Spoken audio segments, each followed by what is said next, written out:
Hi guys, எல்லாரும் மீப்புறானக்கம் நான் Chandru பேசுறேன். இன்னைக்கு நம்ம வீடியோல என்ன பார்க்கறோம்னா Redmi தரப்புல இருந்து புதுசா ஒரு Redmiயோட Note 10 சீரிஸ்ல இன்னொரு வெர்ஷன் தான் Redmi Note 10s அப்படிங்கற ஸ்மார்ட் போனை இந்தியா லான்ச் பண்ண போறாங்க. இது என்னைக்கு அப்படினு பாத்தீங்கன்னா மே 13 ஆம் தேதி Amazon எக்ஸ்க்ளூசிவா பாத்தீங்கன்னா ஃபர்ஸ்ட் சேல் ஆனது ஆரம்பிக்க போகுது. பிரைஸ் தவிர மத்தபடி இந்த போன்ல என்னென்ன ஸ்பெக் கொடுத்திருக்காங்க அப்படின்ற முதற்கொண்டு எல்லாமே பாத்தீங்கன்னா ஆபீஷியலா வந்து நமக்கு தெரிய வந்திருக்கு. இந்த நிறைய பேர் Redmiயோட Note வாங்கியிருப்பீங்க, Note 10 Pro வாங்கியிருப்பீங்க. இவெல்லாம் பாத்தீங்கன்னா கொஞ்சம் வருத்தப்படுற மாதிரி தான் அவங்க ஸ்பெக் ஆனது லான்ச் பண்ணிருக்காங்க. அது என்னன்றதை வீடியோ கண்டினியூஸா பாருங்க உங்களுக்கே புரியும். ஃபர்ஸ்ட் இந்த போனோட டிசைன் வைஸ் பாக்கும்போது எந்த ஒரு மாற்றமும் கிடையாது. அப்படியே Redmiயோட Note 10 சீரிஸ் எப்படி இருந்துச்சோ அதே மாதிரி தான் கொடுத்திருக்காங்க. ஃப்ரண்ட்ல டிஸ்ப்ளே பாக்கும்போது 6.5 inch Full HD+ AMOLED display கொடுத்திருக்காங்க. இதுல வந்து எந்த ஒரு விதமான ரெஃப்ரெஷ் ரேட்டும் கிடையாது. ஆனா டிஸ்ப்ளே பாத்தீங்கன்னா ரொம்ப பிரைட்னஸா இருக்குன்ற மாதிரி சொல்லிருக்காங்க. HDR10 சப்போர்ட் இருக்கு. அது போக Corning Gorilla Glass 3 ப்ரொடக்ஷன் பாத்தீங்கன்னா ஃப்ரண்ட்ல கொடுத்திருக்காங்க. இது வந்து Redmiயோட Note 10 ஓட அதே டிஸ்ப்ளே தான். அதுலயுமே பாத்தீங்கன்னா ரெஃப்ரெஷ் ரேட் எதுவுமே கிடையாது. அதே மாதிரி தான் இல்ல AMOLED டிஸ்ப்ளே கொடுத்திருதே ஒரு ப்ளஸ் பாயிண்ட் தான் நான் சொல்வேன். அடுத்து பேக்ல பாத்தீங்கன்னா 48 மெகாபிக்சல் பாத்தீங்கன்னா Redmiயோட Note 10ல இருந்துச்சு. இதுல வந்து 64 மெகாபிக்சல் அப்கிரேட் பண்ணிருக்காங்க. அப்புறம் 8 மெகாபிக்சல் பாத்தீங்கன்னா அல்ட்ரா வைட், அப்புறம் 2 மெகாபிக்சல் டெப்த், 2 மெகாபிக்சல் மேக்ரோ. நான் இந்த Redmi மட்டும் சொல்லல, பொதுவா எல்லா பிராண்டுமே OnePlus கூட 50000 ரூபாய்க்கு விக்கிற போன்ல கூட அந்த மேக்ரோ சென்சார், டெப்த் சென்சாரை கொடுத்து நம்மளை ஏமாத்துறான்னு சொல்லலாம். அந்த ரெண்டு சென்சாரையும் கொடுக்கறதுக்கு பதிலாக, அதாவது ரெண்டு கேமராவையும் கொடுக்கறதுக்கு பதிலாக ஒரு மெயின் கேமராவில் ஒரு OIS ஆப்டிக்கல் இமேஜ் ஸ்டெபிலைசேஷன் கொடுக்குறது, இல்லை மெயின் கேமராவை நல்ல ஒரு சாஃப்ட்வேர்லேயும் இமேஜ் ப்ராசஸிங்கில் ஒரு இம்ப்ரூவ்மெண்ட் கொண்டு வர மாதிரி செஞ்சாங்க அப்படின்னா நமக்கு பிரயோஜனமாக இருக்கும். ஒரு பை பண்ணுறோம், ஃபோனை பை பண்ணுறோம், அந்த ப்ரைமரி கேமராவை தவிர மேட்ச எந்த கேமராவும் பார்த்திங்கன்னா நம்ம அவ்வளவு யூஸ் பண்ணுறதில்ல. ரியல் டைமாக ஃபோட்டோகிராஃபியில் இன்ட்ரெஸ்ட் இருக்கிறவங்க மட்டும்தான் மெனக்கெட்டு ஒரு இமேஜ் அவுட்புட் கரெக்டாக வரணும் ரொம்ப பக்கத்துலலாம் போய் எடுப்பாங்க. மற்றபடி நார்மல் யூசர்ஸ் பார்த்திங்கன்னா அந்த ரெண்டு கேமராவும் பார்த்திங்கன்னா தேவையே படாது.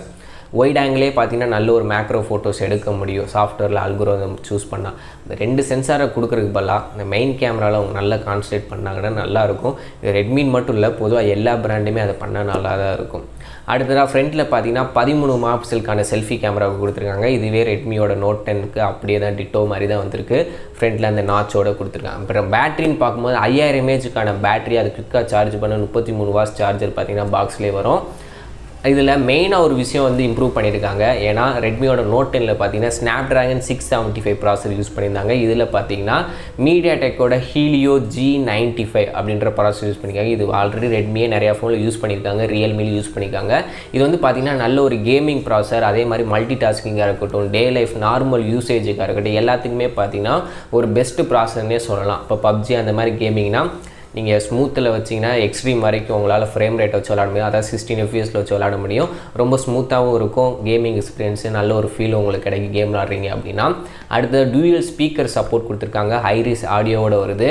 ஹெட்ஃபோன் ஜாக் இருக்குது, IR பிளாஸ்டர் கொடுத்துருக்காங்க, டைப் சி போர்ட் இருக்குது, 4D வைப்ரேஷன் மோட்டார் கொடுத்துருக்காங்க. நீங்கள் கேம் விளாடும் போதெல்லாம் பார்த்தீங்கன்னா அந்த இன்ஹேண்ட் ஃபீல், அந்த சுடும் போது அந்த வைப்ரேஷன்லாம் பார்த்தீங்கன்னா பக்காவாக இருக்குன்ற மாதிரி சொல்லியிருக்காங்க. அடுத்து இந்த ஃபோனில் மேஜர் பாசிட்டிவ் அப்படின்னு பார்க்கும்போது இந்த கேமரா ஒன்று கொடுத்தது, AMOLED டிஸ்பிளே. அடுத்ததாக IP53க்கான ரேட்டிங் ஆனது கொடுத்துருக்காங்க. சைனா லான்ச் பண்ணப்போ பார்த்தீங்கன்னா 52 இருந்துச்சு, இந்தியாவில் பார்த்தீங்கன்னா 53 கொடுத்துருக்காங்க.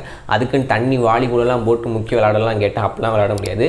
மழையில் ஸ்வெட்டிங்கு இந்த மாதிரி லைட்டாக சாரல் மாதிரி தண்ணி படுச்சுன்னா உங்கள் ஃபோனுக்கு எந்த ஒரு பிரச்சனையும் வராது. ஆனால் நிறையா பேர் சொல்கிறது இல்லை என்ன அப்படின்னா, இந்த கோட்டிங் மேலே வந்து ஒரு லேயர் மாதிரி தான் கோட்டிங் ஆனது கொடுப்பாங்க. அது வந்து ஒரு 6 மாதத்துலேருந்து ஒரு 8 மாதத்தில் பார்த்திங்கன்னா அந்த கோட்டிங்கோட டென்சிட்டி, அதாவது பவர் ஆனது குறைஞ்சிரும். அதுக்கப்புறம் தண்ணி அந்த மலைசாரல் மாதிரி பட்டா கூட ஃபோனில் பிரச்சனை வரதான் செய்யும். இது நிறையா பேர் சொல்கிறதில்ல. நான் ஆல்ரெடி ஒரு 2 வருஷம் முன்னாடி மொபைல் சர்வீசிங் ஃபீல்டில் இருந்தனால சொல்கிறேன். இந்த கோட்டிங் வந்து கொடுக்குறனால என்ன ஒரு பிரச்சனைனா, 6 மாதம் வரைக்கும் அவங்க சொல்கிற மாதிரி தண்ணி பட்டுச்சுன்னா அந்த தாம்பர எதல் மேலே தண்ணி பட்டால் வலிஞ்சு ஓடுவாங்க, அந்த மாதிரி ஓடிடும். ஒரு 8 மாதம் கழித்து பார்த்தீங்கன்னா அதுவே ஒரு பிரச்சனையாக தான் இருக்குது. நான் குறையா சொல்ல வரல, இப்படிலாம் இருக்குன்றதை தெரிஞ்சுக்கோங்க, ஓகேவா? அடுத்ததான் இந்த ஃபோனோட ப்ரைஸிங்னு பார்க்கும்போது ஆல்ரெடி Redmiயோட Note 10 சீரிஸில் எக்ஸ்ட்ரா 500 ரூபா பார்த்தீங்கன்னா ரேட் ஆனது இன்க்ரீஸ் பண்ணிட்டாங்க. இந்த ஃபோன் பார்த்தீங்கன்னா 13000 ரூபா இல்லை 14000 ரூபா ரேஞ்சுக்கு தான் பார்த்தீங்கன்னா லான்ச் பண்ணுவாங்க.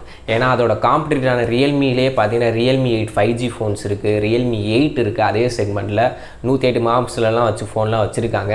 ஸோ அதனால் இந்த ஃபோன் பார்த்தீங்கன்னா முக்கியமாக எனக்கு வந்து கேமிங்கும் நல்லா இருக்கணும், டிஸ்பிளே வந்து AMOLED இருக்கணும், அது இதெல்லாம் பார்த்து வாங்குறவங்களுக்கு இது வந்து ஒரு சூட்டபுளாக இருக்கும். ஆனால் 5G எதிர்பார்க்குறவங்களுக்கு, ரெஃப்ரெஷ் ரேட் எதிர்பார்க்குறவங்களுக்கு இந்த ஃபோன் பார்த்தீங்கன்னா ஒரு ஏமாற்றமாக தான் இருக்கும்.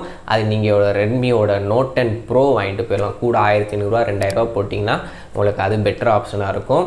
அடுத்து இந்த ஃபோன் வரப்போ பார்த்தீங்கன்னா MIUI 12.5ஓட அவுட் ஆஃப் த பாக்ஸ் பார்த்தீங்கன்னா அப்டேட் இருக்கும். ஆண்ட்ராய்டு லெவல் மேலே பில்ட் பண்ணியிருப்பாங்க. அடுத்து LPDDR 4X RAM யூஸ் பண்ணிக்காங்க. 6GB RAM வேரியன்ட் இருக்குது. அப்புறம் 64GB ஸ்டோரேஜ், அப்புறம் 6GB RAM 128GBக்கான ஸ்டோரேஜ் இருக்குது. எக்ஸ்பேண்டபிளாக நீங்கள் 512GB வரைக்கும் பார்த்தீங்கன்னா மெமரி கார்டு போட்டுக்கலாம்.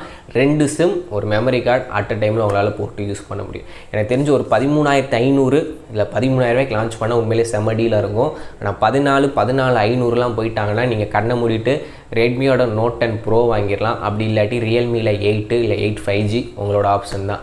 இந்த ஃபோன் ரேட்டை பொறுத்து தான் இந்த ஃபோன் வாங்கலாமா வேணாமல் இருக்கும். நான் ஏன் தம்ப்நெயில் அப்படி வச்சுருக்கேன் அப்படின்னா, நம்ம சேனல் ஸ்டார்ட் அப் சேனல்னால பொதுவாக சர்ச் பண்ணோடனே தமிழ் டெக் அவரோட சேனல் வீடியோஸ் வரும், இல்லை C4E டெக் அவங்க வரும். இந்த மாதிரி நெகட்டிவாக போட்டால் தான் நம்ம சேனலில் யாராச்சும் கொஞ்சம் பேர்னாச்சும் பார்ப்பாங்க. அதுக்காண்டி தான் தம்ப்நெயிலை பார்த்து யாராச்சும் மன கஷ்டத்துக்குள்ளேனா மன்னிச்சிருங்க. மற்றபடி உங்களை ஏமாத்துன்ற நோக்கம் இல்லை.